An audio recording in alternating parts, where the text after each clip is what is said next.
जब से बिहार में भरत तिवारी का एनकाउंटर हुआ है, लगातार electronic media, print media, digital media और सोशल मीडिया में इसकी चर्चा हो रही है। कुछ गंभीर सवाल हैं, उसकी बात नहीं हो रही है। पहले पुलिस ने कहा कि भरत तिवारी मानसिक रूप से पागल है, विक्षिप्त है, लेकिन अभी तक किसी डॉक्टर का बयान नहीं आया जो डॉक्टर उसका इलाज कर रहा था। अगर उसका किसी हॉस्पिटल में इलाज हो रहा था तो डॉक्टर ने उसको डिस्चार्ज क्यों कर दिया, उसको बाहर क्यों आने दिया? और अगर वो बाहर आ भी गया था तो हमारा कानून ये कहता है कि कोई भी पुलिस जब उसको पता चल जाए कि एक मानसिक व्यक्ति, एक विक्षिप्त व्यक्ति, पागल व्यक्ति बाहर घूम रहा है, तो उसको पकड़ के ले जाके वापस वहीं हॉस्पिटल में उसको दोबारा एडमिट करा सकती है, ये कानून कहता है। पुलिस का एक और वर्जन ये है कि नहीं, वो तो गोली चला रहा था।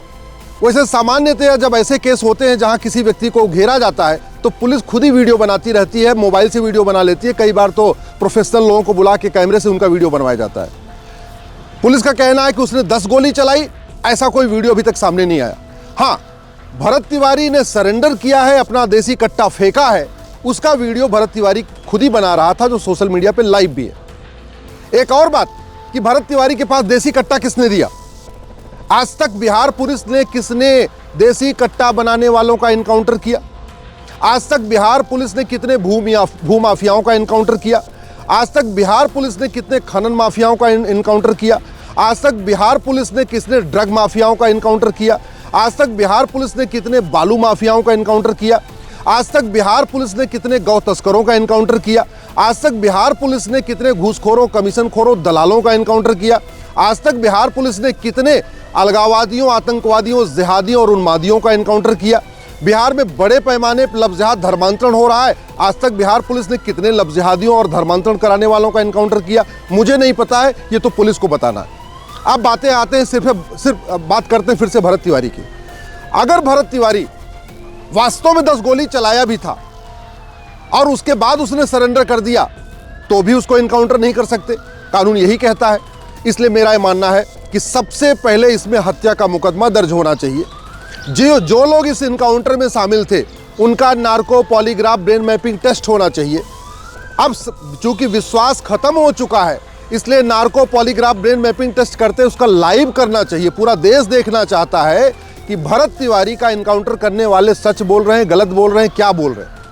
और ज्यादा अगर कंफर्म करना है तो ठीक है, भरत तिवारी की मां का भी narco polygraph brain mapping test कर लो, क्या दिक्कत है? उसकी मां का भी कर लो, लेकिन जो लोग इस पूरे टीम में शामिल थे उनका भी कर लो। एक वीडियो ऐसा भी आ रहा है कि जहां कि जो लोग वहां पे खड़े हुए थे वो ऊपर इंस्ट्रक्शन लेते हैं क्या करना है।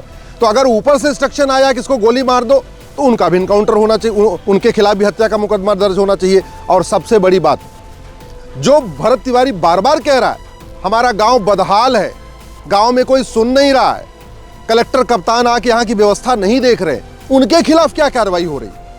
तो सबसे बड़ी बात, इस पूरी समस्या का मूल कारण है ये 1861 का घटिया पुलिस एक्ट। ये अंग्रेजों ने बनाया था इस देश को लूटने के लिए, बांटने के लिए। ये कानून आज भी चल रहा है।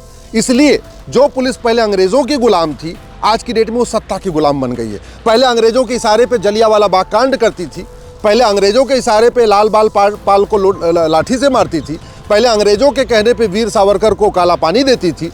अब चूंकि कानून वही है तो स्वाभाविक सी बात है पुलिस का रवैया वही है। इसमें पुलिस का भी दोष नहीं है, क्योंकि अगर वो ऊपर से आला कमान की बात नहीं मानेगा तो उसका रातों रात ट्रांसफर कर दिया जाएगा।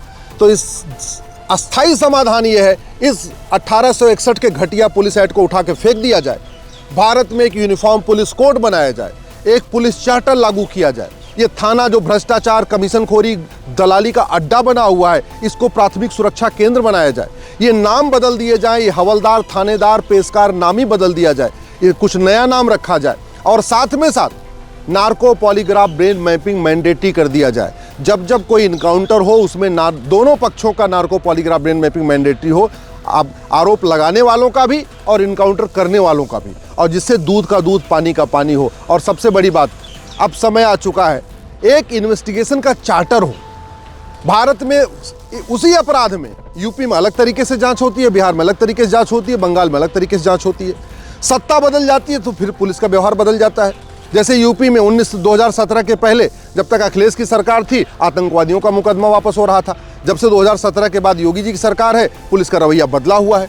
तो पुलिस का रवैया शासन बदलने से नहीं बदलना चाहिए, पुलिस का रवैया पार्टी बदलने से नहीं बदलना चाहिए, पुलिस को वेतन भत्ता, गाड़ी, बंगला मिलता है लोगों को सुरक्षा देने के लिए। तो लोगों को सुरक्षा देने के लिए ज़रूरी है एक इन्वेस्टिगेशन का प्रॉपर चार्टर हो, एक पुलिस चार्टर हो, एक एडमिनिस्ट्रेटिव चार्टर हो, एक जुडिशल चार्टर हो, एक यूनिफॉर्म पुलिस कोड हो, एक यूनिफॉर्म एडमिनिस्ट्रेटिव कोड हो, एक यूनिफॉर्म जुडिशल कोड हो और साथ ही साथ जस्टिस विद इन ईयर हो। ऐसा नहीं होना चाहिए कि अब कमीशन बन गया है, अब भरत तिवारी का इनकाउंटर की साल भर जांच होती रहेगी, फिर साल भर तक चार्जशीट बनती रहेगी, फिर अगले 10 साल तक गवाहों के बयान होते रहेंगे। ऐसा नहीं, जस्टिस विद इन ईयर। अगर सही इनकाउंटर हुआ है तो भी, गलत इनकाउंटर हुआ है तो भी, दूध का दूध पानी का पानी, ये साल भर में होना चाहिए। इसलिए मैं सरकार से निवेदन कर रहा हूँ, अब तो भरत तिवारी नहीं आएगा वापस, अब तो शायद लीपापोती होगी, या लीपापोती नहीं होगी तो जो सही इनकाउंटर हुआ तो हो सकता है उनको सज़ा हो जाए। लेकिन prevention is better than cure. आगे से ऐसी कोई समस्या ना आए, इसकी प्रॉपर एसओपी होनी चाहिए कि अगर कोई आदमी हथियार दिखा के लहरा रहा है तो उसको तो पकड़ो, उसके हाथ में हथियार किसका है, वो देसी कट्टा बना कौन रहा है, उसको भी पकड़ो। पूरे देश में ये सब चल रहा है, लेकिन सतही बातें हो रही हैं, अस्थायी समाधान की बात नहीं हो रही। मैं आशा करता हूं कि भरत तिवारी के इनकाउंटर के बाद अब अस्थायी समाधान की बात होगी। यूनिफॉर्म पुलिस कोड और पुलिस चार्टर लागू होगा, यूनिफॉर्म जुडिशल कोड और जुडिशल चार्टर लागू होगा, uniform administrative code administrative charter लागू होगा, सिटीजन चार्टर लागू होगा। और इस तरीके के इनकाउंटर पे ऐसे लोग जब देसी कट्टा लहराएंगे, उन पे क्या करना है पुलिस का, इसका भी एक पूरा प्रोटोकॉल बनेगा, इसकी पूरी एक एसओपी बनेगी।